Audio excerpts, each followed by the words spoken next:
Good morning, students.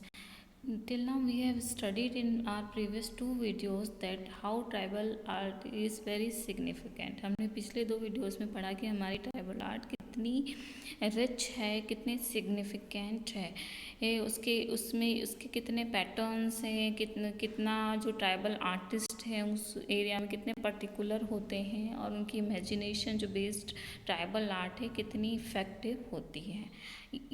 Now we will study that author has described some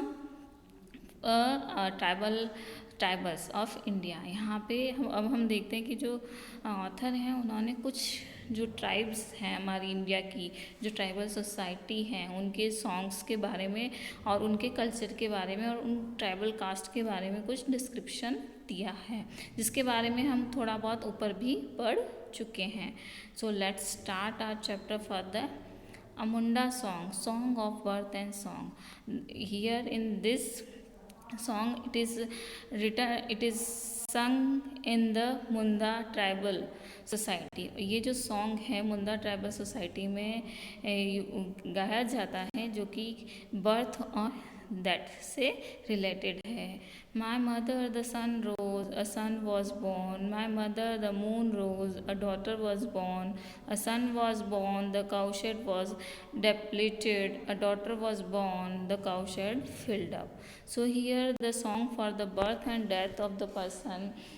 And in this the author has described that my mother sun has rose when son has born, and the moon has rose the daughter was born. So here in this song again importance is given to the daughters कि जो वो सन होते हैं वो born होते हैं तब तो काउ शेड जो होता है डेप्लीटेट हो जाता है, थोड़ा उसका हॉस हो जाता है और जो या बिखर जाता है काउ शेड जो होता है. और जब डॉटर बॉर्न करती हैं तो काउ शेड फिल्डअप हो जाता है, अगेन रिगेन कर लेता है या बन जाता है, जिसके बारे में आगे भी थोड़ा बहुत डिस्क्रिप्शन दिया गया है इस सॉन्ग से लेके जिसमें हम डिटेल से स्टडी करेंगे. तो यहाँ पे हम देख रहे हैं कि सॉन्ग में जो सन है और जो डॉटर है उसके बर्थ के बारे में बताया गया है कि जब सन राइज करता है, जब सन बॉर्न करता है, और जब डॉटर बॉर्न करती है तो मून राइज करता है, और डॉटर जब बॉर्न होती है तो cow shade were filled up with things. Now we study that what is there in the how and where Munda tribe survive, कि मुंडा ट्राइब कहाँ कहाँ सर्वाइव करती हैं. The Munda tribals live in parts of Jharkhand, West Bengal, Assam, Tripura, Madhya Pradesh and Orissa. जो Munda tribes हैं India के Jharkhand, West Bengal, Assam, Tripura, Madhya Pradesh and Orissa में survive करते हैं, वहाँ रहते हैं. They are also known as Horohons और मूरा. उन्हें होरोहोन्स और मूरा नाम से भी जाना जाता है. Meaning headman of a village, जिसका मीनिंग है जो विलेज उसका हेड पर्सन या leader. One of the most studied tribal communities of India, they also have an encyclopedia on them. ये एक ऐसी ट्राइबल कम्युनिटी है इंडिया की जो को सबसे ज़्यादा स्टडीड किया गया है और इनकी अपनी एक एनसाइक्लोपीडिया है. एनसाइक्लोपीडिया मुंदेरिका नाम से इनकी एनसाइक्लोपीडिया है, जिसे बाय रेवरेंड जॉन बेपिस्ट हॉफमैन, जिन्हें जॉन बेपिस्ट हॉफमैन के द्वारा लिखा गया है, जो कि 1857 to 1928 में, तथा अदर जो जूइश स्कॉलर्स थे जिनके द्वारा इन्हें लिखा गया है. The Munda are probably the first of the Adivasis to resist colonialism, and they revolted repeatedly against agrarian issues. और जो मुंदा जो ट्राइबल कम्युनिटी थी वो पहले ऐसे आदिवासी थे जो कि कॉलोनिज्म में रेसिस्ट किए, कम्युनिटी में रेसिस्ट किए, एंड दे रिवोल्टेड अगेंस्ट, और उन्होंने रिवोल्ट किया अगेंस्ट, विद्रोह किया अगेंस्ट ओवर एग्रेरियन इश्यूज से. एग्रेरियन मीन्स जो कि हमारी connected with farming and use of farming से रिलेटेड जो सोसाइटीज़ हैं उससे रिलेटेड जो इश्यूज़ थे उसके लिए उन्होंने रिवोल्ट किया था again and again. The Tamar insurrections of 1819 to 20 protested against the breakup of their agrarian system. और जो तमर इंसोरेक्शंस था, जो रिवॉल्ट ऑफ तमर ऑफ छोटा नागपुर से रिलेटेड जो कम्युनिटी थी, उन्होंने ब्रिटिश के अगेंस्ट विद्रोह किया था। जो तमर इंसरेक्शंस हैं, जिसके बारे में बताया गया है कि जो छोटा नागपुर की अगर जो उधर जो तामर जो ट्राइबल सोसाइटी थी, उन्होंने ब्रिटिश के अगेंस्ट अपना रिवोल्ट किया था to break up of their agrarian system. जो उनका एग्रेरियन सिस्टम था, एग्रीकल्चर रिलेटेड सिस्टम था, उसके अगेंस्ट, उसके ब्रेकअप होने के कारण ब्रिटिश के अगेंस्ट रिवोल्ट किया था। तो मुंडा ऐसी पहली सोसाइटी थी जो कि एग्रेरियन इशू के लिए लड़ी थी, और तमर इंसेक्शंस के लिए उन्होंने तमर इंसेक्शंस हुआ था उनके लिए, जो कि एग्रेरियन सिस्टम के लेकर लड़े थे। In their quest to establish Munda Raj and reform their society to enable it to cope up with the challenges of time, they organized the famous millennial movement under Birsa Munda, where their leaders used both Hindu and Christian idioms to create a Munda ideology. और उन्होंने मुंडा ideology को create करने के लिए जो Christian और हिंदू जो languages, उन दोनों का यूज़ किया था। और उनके जो क्वेस्ट टू एस्टेब्लिश मुंडा राज, उनकी जो जिज्ञासा, क्वेस्ट मीन्स जो इच्छा थी, जिज्ञासा थी, लालसा थी कि जो मुंडा राज हो और उनकी सोसाइटी का रिफॉर्म हो, तो उन्होंने जो टाइम के जो चैलेंजेस है उनके साथ कॉप अप किया, टाइम के अकॉर्डिंग स्ट्रगल किया और उस टाइम के अकॉर्डिंग अपने आप को चेंज किया to establish their tribal community. They organise the famous millennial movement also, और उन्होंने एक मिलेनियल मूवमेंट भी ऑर्गेनाइज किया था, जो कि बिरसा मुंडा, जो कि मुंडा कम्युनिटी से के लीडर थे, 1874 से 1901 के बीच में उन्होंने both Hindu and Christian idioms को यूज़ किया था मुंडा आइडियोलॉजी और वर्ल्ड व्यू को कंटिन्यू करने के लिए। However the uprising was quelled by the British, लेकिन उनकी जो अपराइजिंग थी, जो उनकी कम्युनिटी की जो बेनिफिट्स थे वो ब्रिटिशर्स के द्वारा क्वेल्ड कर दिए गए थे। क्वेल्ड में सरप्रास कर दिए गए थे, दबा दिए गए थे, जिसको ख़त्म कर दिया गया था उनके एफर्ट्स को ब्रिटिशर्स के द्वारा। Now note on the Munda song, जो सॉन्ग हमने ऊपर पढ़ा था जिसमें सन एंड डॉटर के बर्थ के बारे में बताया गया था, जिसमें डॉटर को बहुत ज़्यादा इम्पोर्टेंस दी गई थी, उसी के बारे में यहाँ पे डिस्क्राइब किया गया है। Many ceremonies and rituals of the Munda are associated with birth, death and marriage. जो बहुत सारी ऐसी सेरेमनीज और रिचुअल्स होते हैं मुंडा कम्युनिटी की, जो कि बर्थ से, डेथ से और मैरिज से रिलेटेड होते हैं। Living in close harmony with nature, वो उनकी क्लोज हारमोनी जो नेचर के साथ है, क्लोज कांटेक्ट जो नेचर के साथ है, और their lives are synchronised with the changing rhythm of nature, और उनकी जो लाइफ होती है, जैसे नेचर का रिदम चेंज होता है वैसे ही उनकी लाइफ सिंक्रोनाइज्ड होती है, चेंज होती है, वो सिस्टम बनाते हैं। The seasons, the rising, the setting of the sun and so on, and not by the clock time। और जो नेचर की चेंजिंग सिस्टम है, जो सीजन्स है, जो राइजिंग और सेटिंग ऑफ सन है, और जो दूसरे नेचर के जो रिलेटेड एक्टिविटीज़ हैं, उनके अकॉर्डिंग ही मुंडा सोसाइटी वर्क करती थी, नहीं ना कि क्लॉक टाइम के according. The selected Munda song is संग to rhythmic folk tunes at the birth of a son or daughter, invariably communities their close association with nature। और जो सेलेक्टेड मुंडा song है जिसके बारे में हमने ऊपर पढ़ा था, उसके एक रिदमिक फोक ट्यून में गाया गया है, जो कि सन और डॉटर के बर्थ के लिए था, और जो इनकी इनवेरिएबली कम्युनिटीज़ हैं, जो अनचेंजिंग कम्युनिटीज़ हैं, जिनका जो क्लोज रिलेशन है नेचर के साथ, उसको लेकर गाया गया था। क्योंकि इस सॉन्ग में सन और मून की बातें की गई है, काउ शेड की बात की गई है, जो कि सभी चीज़ें नेचर से रिलेटेड है।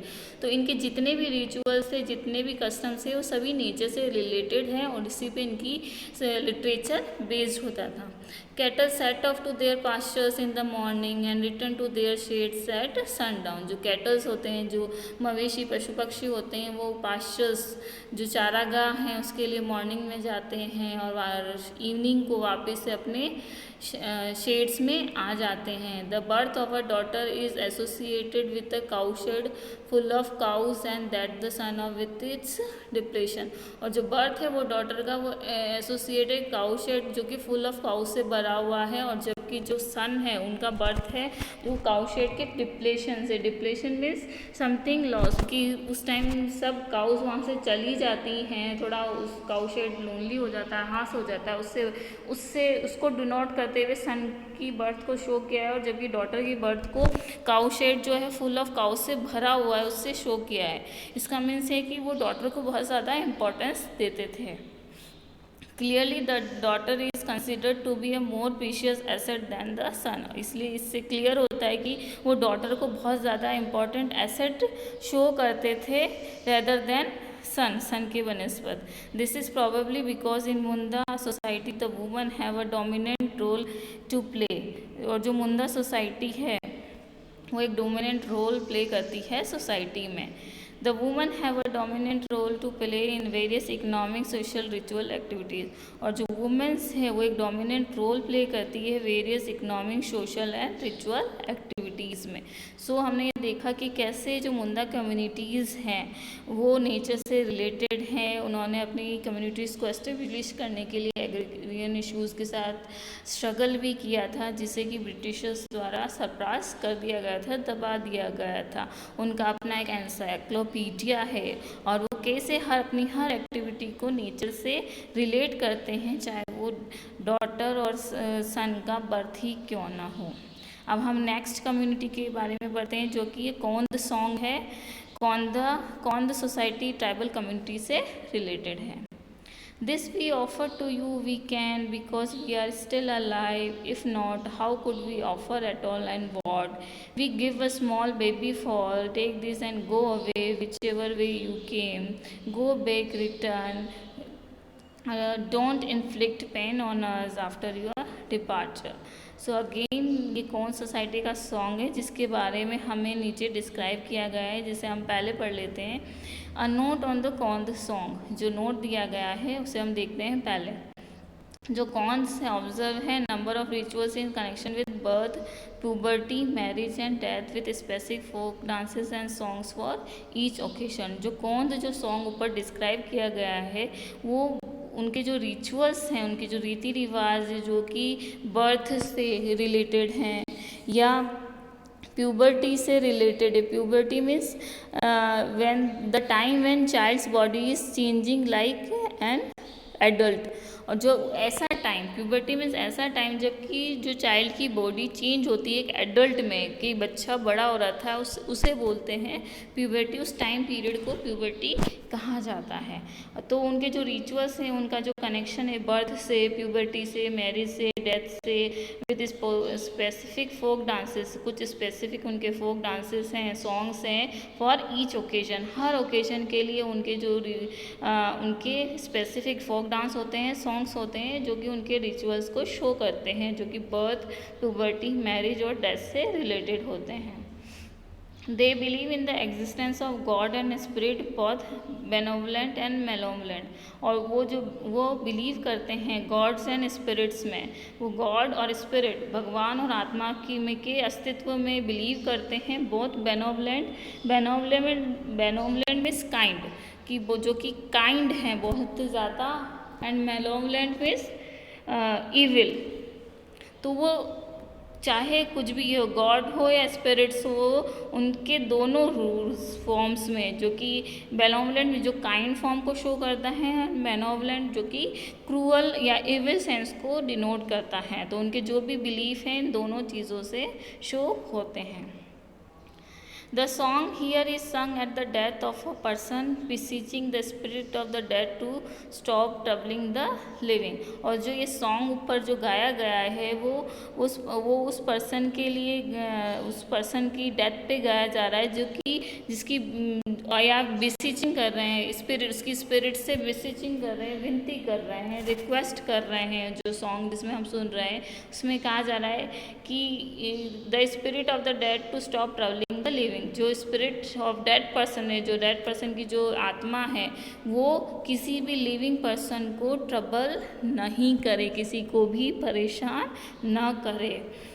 It is based on the Kant belief that people love their home so much that their souls are reluctant to leave the earth even after death। और ये कौन जो कम्युनिटी है उसका बिलीफ होता है कि जो पीपल होते हैं वो अपने घर से, होम से इतना प्यार करते हैं, इतना लव करते हैं कि जो उनकी सोल्स होती है they are reluctant. Reluctant means बहुत ही अनिच्छुक होती है, means they do not want to go. उनकी जो आत्मा है वो जाना नहीं चाहती, वो टू इस अर्थ को, इस हर्थ को छोड़ के नहीं जाना चाहती। हर्थ मीन्स यार होम, उनका जो होम है उसको छोड़कर नहीं जाना चाहती उनकी डेथ के बाद भी। तो ये बिलीव करते हैं कि जो सोल्स है वो अपने घर में ही रहना चाहती हैं, इसीलिए वो प्रे कर रहे हैं कि जो डेड पर्सन की जो सोल है वो उन्हें परेशान न करे, लिविंग जो बींग्स है, जो अभी जिंदा हैं, उन्हें परेशान न करे। These spirits though generally kind can become harmful at times since they are now unable to participate in earthly life. और जो ये स्पिरिट्स हैं, जो ये आत्माएं हैं, वो जनरली तो काइंड होती है, बट वो इविल भी हो सकती है, हार्मफुल भी हो सकती है, जबकि वो अर्थली लाइफ में पार्टिसिपेट करने के लिए अनेबल हो जाती हैं। जो कि अर्थली क्वालिटीज़ हैं, अर्थली लाइफ को सर्वाइव करने के लिए जो चाहिए उसमें पार्टिसिपेट करने में जब अनेबल होती हैं तो वह हार्मफुल भी हो सकती है, अदरवाइज वो काइंड होती हैं।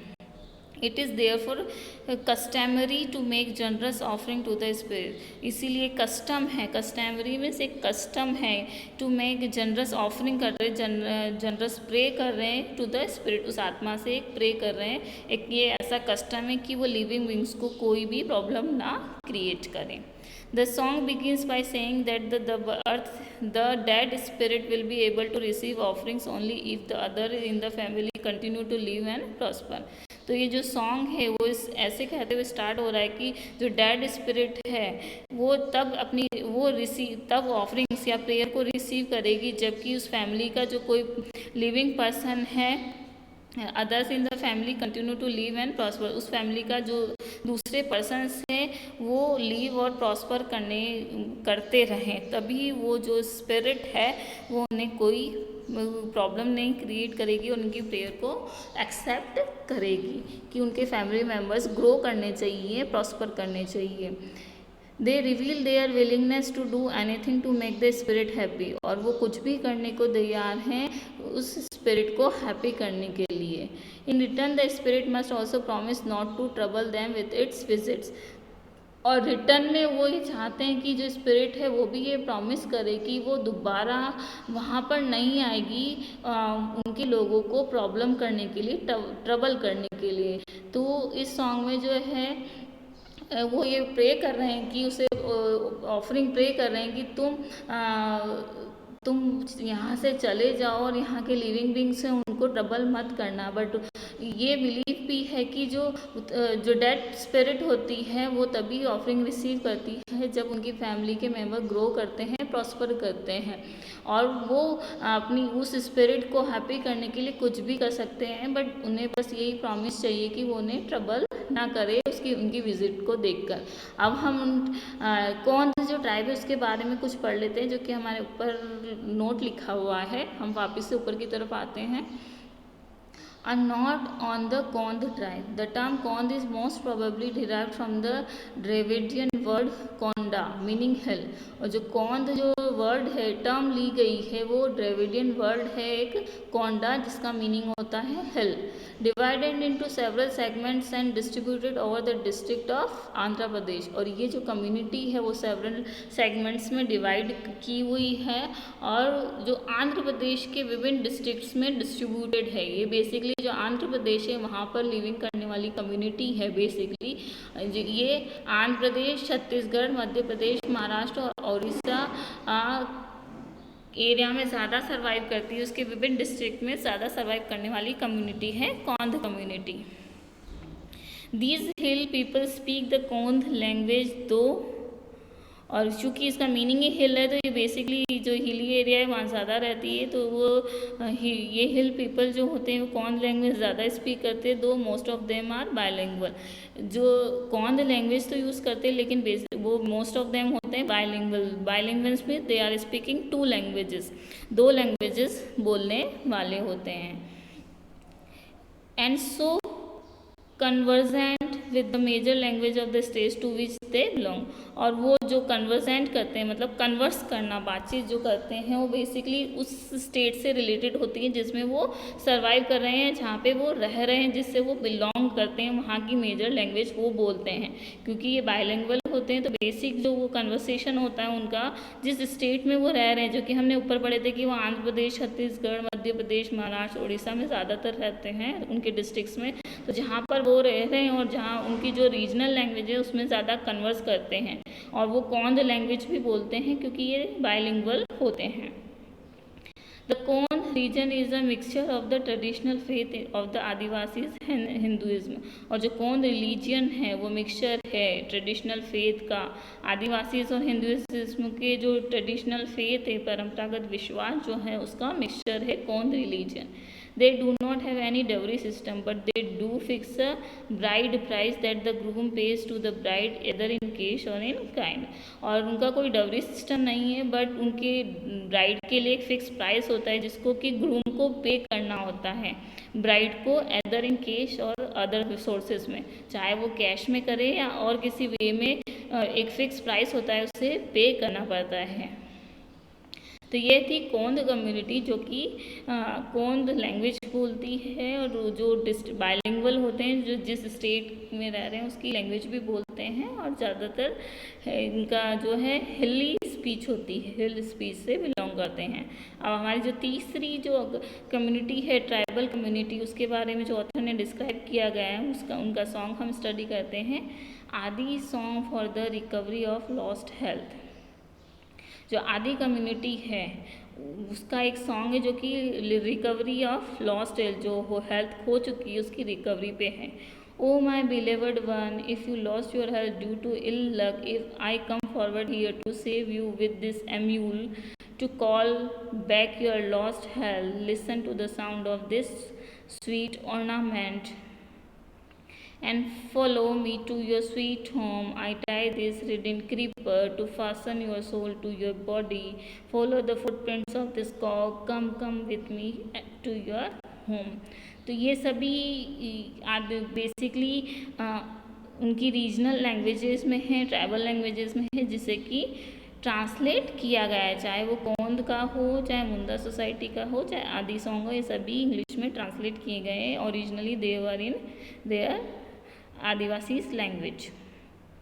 ये सॉन्ग जो है वो रिकवरी ऑफ लॉस्ट और हेल्थ है, और उसमें उसके डिस्क्राइब किया गया है सॉन्ग के लिए, जिसके लिए हम आगे बढ़ते हैं।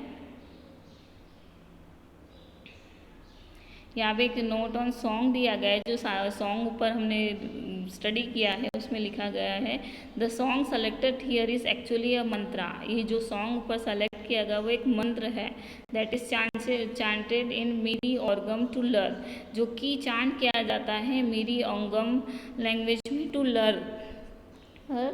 Learn means to learn the spirit of good health back to the body of a sick person।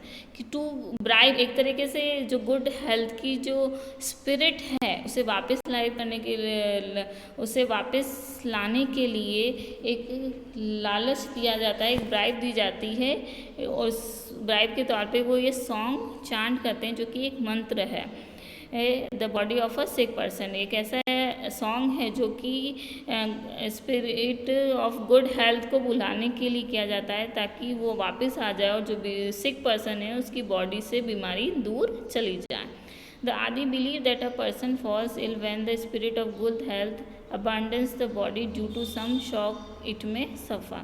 और आदि जो बिलीव करते थे कि जब कोई व्यक्ति बीमार पड़ता है तो वो इसीलिए पड़ता है जबकि जब जो गुड हेल्थ की जो स्पिरिट है वो बॉडी को छोड़ देती है, अबैंडन कर देती है, बॉडी से दूर चली जाती है ड्यू टू कुछ शॉक है या कोई सफरिंग्स की वजह से उस बॉडी से गुड हेल्थ दूर चली जाती है, तभी जो पर्सन है वो इल होता है, बीमार होता है। तो उसे दूर करने के लिए और गुड हेल्थ की स्पिरिट को ब्राइब करने के लिए, वापस बुलाने के लिए ये सॉन्ग या मंत्र सिंग किया जाता है, गाया जाता है।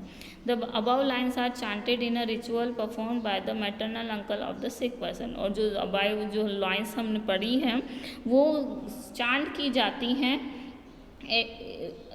जो व्यक्ति सिक है उसके मैटरनल अंकल के द्वारा। जो बीमार व्यक्ति है सिक पर्सन उसके मैटरनल अंकल के द्वारा परफॉर्म की जाती हैं ताकि जो पर्सन है वो जल्दी से रिकवर हो जाए। ये उनका बिलीफ है, ट्रेडिशन है कि उस सॉन्ग को सिर्फ उस सिक पर्सन का मैटरनल अंकल ही सिंग कर सकते हैं या चांट कर सकते हैं। तो ये सॉन्ग ये बिलीव करता है, इसमें ये शो किया गया है कि सिक जो गुड हेल्थ की स्पिरिट है उससे वापस बुलाया जाता है ताकि वो सिक पर्सन की बॉडी से दूर चले जाएं। जिसके कुछ वर्ड्स हैं जो यहाँ दे रखे हैं, जैसे हमने पढ़ा था बिलव्ड वन, जो कि यहाँ पे क्योंकि मैटरनल अंकल इस सॉन्ग को सिंग कर रहे हैं तो बिलव्ड वन उनका नेफ्यू या नीस हो गई जो कि इल है, वो नेफ्यू हुआ या नीस हुई जो कि इल है। I come forward here to save you, और अंकल जो मैटरनल अंकल है वो कह रहे कि वो आगे आए हैं। The maternal uncle of the sick person comes forward to perform the ritual for the return of a spirit of good health. और जो मैटरनल अंकल है वो आगे आ रहे हैं ये रिचुअल को परफॉर्म करने के लिए ताकि गुड हेल्थ की स्पिरिट दोबारा रिटर्न हो जाए, दोबारा आ जाए। और एमुअल और या एमुअल्ट इज़ अ हीलिंग ऑर्नामेंट, एक तरह का ऑर्नामेंट है जो कि आदि लोग बिलीव करते थे, जो आदि कम्युनिटी है वो बिलीव करती थी कि इससे जो डिजीज़ है या जो बीमारी है वो दूर हो जाती है या हील हो जाती है। Listen to the sound of this ornament, और वो ये कह रहे हैं कि इस ऑर्नामेंट के साउंड को सुनो। This line and the ones that follow are address to the spirit of good health to request is to return to the ill body. और जो स्पिरिट ऑफ गुड हेल्थ है उससे रिक्वेस्ट कर रहे हैं कि उस एनवायरमेंट की नॉइज़ को सुने जिससे कि जो गुड हेल्थ की स्पिरिट वापस आ जाए और उनकी बॉडी से बीमारी या इलनेस दूर हो जाए। Your sweet home the ill body which is the real home of the spirit of good health. जो बॉडी बीमार हो चुकी है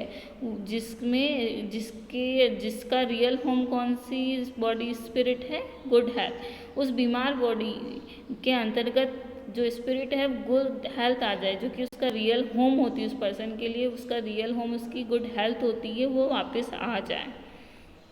रिडिन a creeper that is suppose to have special medicine qualities, एक तरह का क्रीपर है या एक हम छोटा सा पौधा मान सकते हैं जिससे कि मेडिसिन क्वालिटीज़ होती हैं जिसके अंतर्गत जिससे कि रिकवर किया जाता है। Fasten your soul to your body.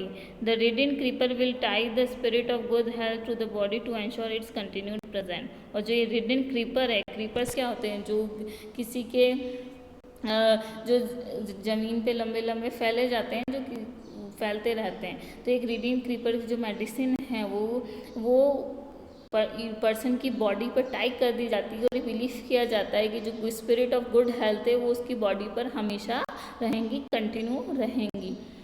Follow the footprints of this cock. Usually an offering like a cock or a hen is made to propitiate the spirit of good health and persuade it to return to the ill body. और जो offerings की जाती हैं उसके लिए कहा जाता है कि जो गुड हेल्थ की जो स्पिरिट है वो दोबारा उस बॉडी को परस्यू कर ले, दोबारा उसमें आ जाए, ये बिलीव किया जाता है। तो इस सॉन्ग में यही बताया गया है, हम दोबारा ऊपर चलते हैं, इस सॉन्ग में यही बताया गया है कि oh my beloved one if you lost your health due to ill luck I come forward here to save you with this amulet to call back your lost health, listen to the sounds of the sit ornament and follow me to your sweet home. I tie this ridden creeper to fasten your soul to your body. Follow the footprints of this cock. Come with me to your home. So यहाँ पे pray कर रहा है एक maternal uncle अपने knees and Neiphiu के लिए कि जो स्पिरिट ऑफ गुड हेल्थ है वो आ जाए और इल हेल्थ चली जाए बॉडी से। इसके लिए वो एम्यूल्ट एक ऑर्नामेंट होता है, उसकी नॉइज सुनने के लिए कह रहे हैं, जिससे बिलीव किया जाता है कि वो बॉडी की इलनेस को रिकवर करता है। तथा ये भी कहा जा रहा है जो रीडन क्रीपर होता है वो इल बॉडी पे फासन कर दिया जाता है जिससे कि जो स्पिरिट ऑफ गुड हेल्थ है वो उसी में रह जाए और इल बॉडी वहाँ से चली जाए, इल स्पिरिट वहाँ से चली जाए, इलनेस वहाँ से चली जाए और वो उसी में बंधी रहे। अब हम इस आदि जो ट्राइब्स के बारे में नोट पढ़ लेते हैं कि कहाँ से बिलोंग करती हैं। आदि is a generic term denoting hill people. आदि जो है एक जेनरिक टर्म है जो कि हिल, जेनरिक जो किसी भी समूह की सभी वस्तुओं के समान होते, किसी भी ग्रुप की इक्वलिटी शो करती है, जेनरिक मीन्स किसी भी ग्रुप की इक्वलिटी को शो करती है। Hill people and it includes a number of groups, और इसमें बहुत सारे ग्रुप्स इंक्लूड होते हैं। It may be applied to all the hill tribes around the Brahmaputra valley, और जो ये ट्राइब्स हैं वो ब्रह्मपुत्र वैली के अराउंड ज़्यादा सर्वाइव करती हैं। The Adi are however concentrated in the east and west Siang district of Arunachal Pradesh, और जो आदि कम्युनिटी है ज़्यादातर बेसिकली उनका जो एरिया कंसंट्रेटेड है, जिस एरिया में वो रहते हैं, वो ईस्ट एंड वेस्ट सियांग है अरुणाचल प्रदेश डिस्ट्रिक्ट में, उस एरिया में ज़्यादा रहते हैं। अरुणाचल प्रदेश के ईस्ट एंड वेस्ट सियांग में ज़्यादा रहते हैं, जो कि ब्रह्मपुत्र वैली के अराउंड रहती हैं।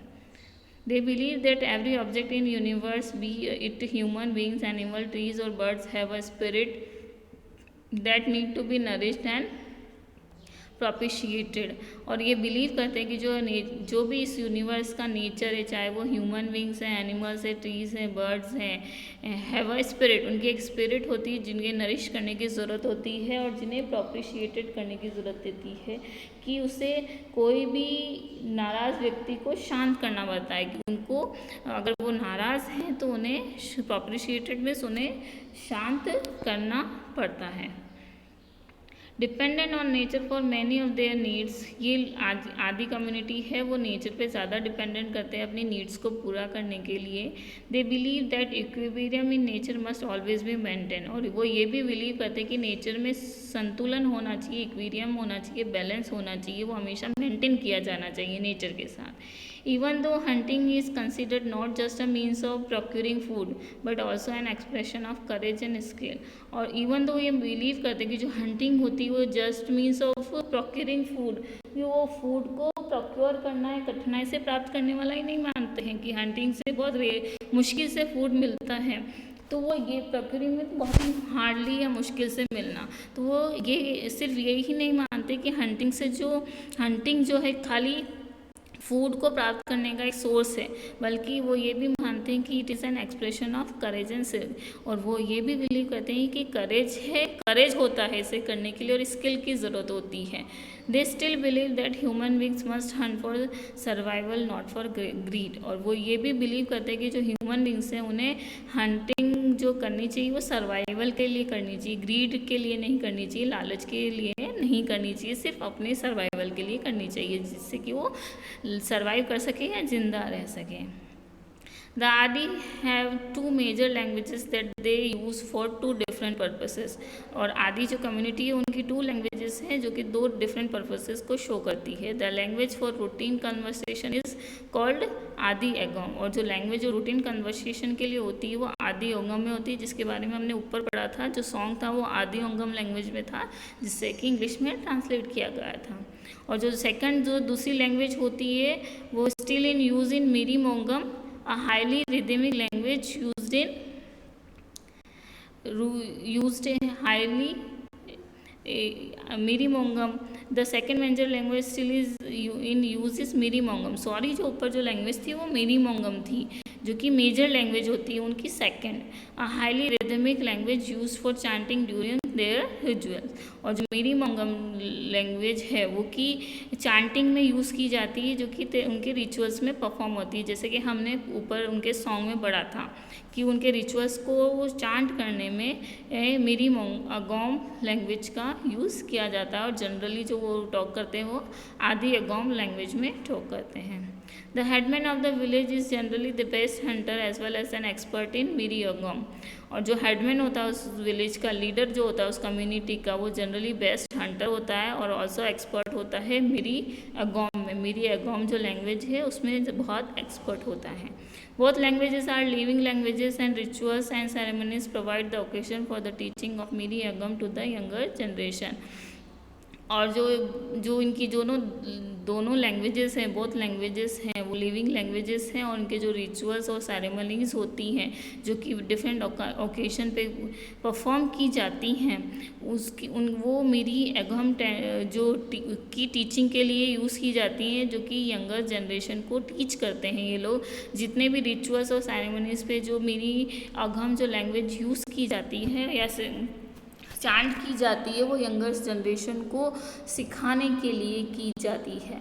तो इस तरह से हमने इस जो आदि ट्राइबल कम्युनिटी के बारे में पढ़ा कि ये अरुणाचल प्रदेश के अराउंड के डिस्ट्रिक्ट में ईस्ट और वेस्ट सिंघई में रहती हैं और ये बिलीव करती हैं कि जो गुड हेल्थ जो गुड हेल्थ की जो स्पिरिट है वो बॉडी में कैसे सरवाइव करती है उसके लिए या नेचर से ज़्यादा सरवाइव करती है और बेसिकली 2 लैंग्वेजेस यूज़ करते हैं जो कि एदे अंगम और मेरी अंगम हैं।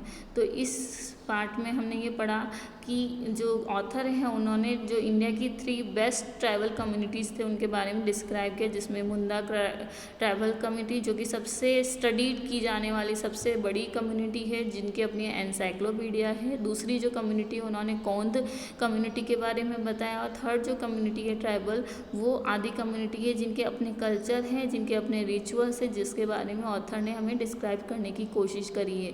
सो इस ऐसे में यहाँ पे हमारा ऐसे कंप्लीट होता है और इस ऐसे में हमने देखा है कि जो ऑथर हैं वो ट्राइबल लिटरेचर की इम्पोर्टेंस और रिचनेस को शो करते हैं कि कितनी रिच लिटरेचर है जिन्हें जो कि अब खोता जा रहा है क्योंकि उनकी डायलेक्ट के कारण, उनकी ओरल स्पीच के कारण, जो कि जिसे सेव करने की बहुत ज़्यादा ज़रूरत है।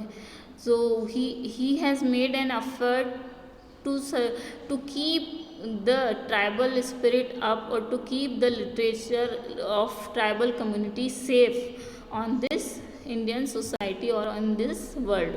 सो उन्होंने एक अपनी कोशिश करी है ट्राइबल कम्युनिटी के लिटरेचर को या ट्राइबल कम्युनिटी का जो लिटरेचर है उसके रिचनेस के बारे में स्टूडेंट्स को समझाने की। आई होप आपको ये ऐसे समझ में आया होगा। ये से हमारा यही फिनिश होता है।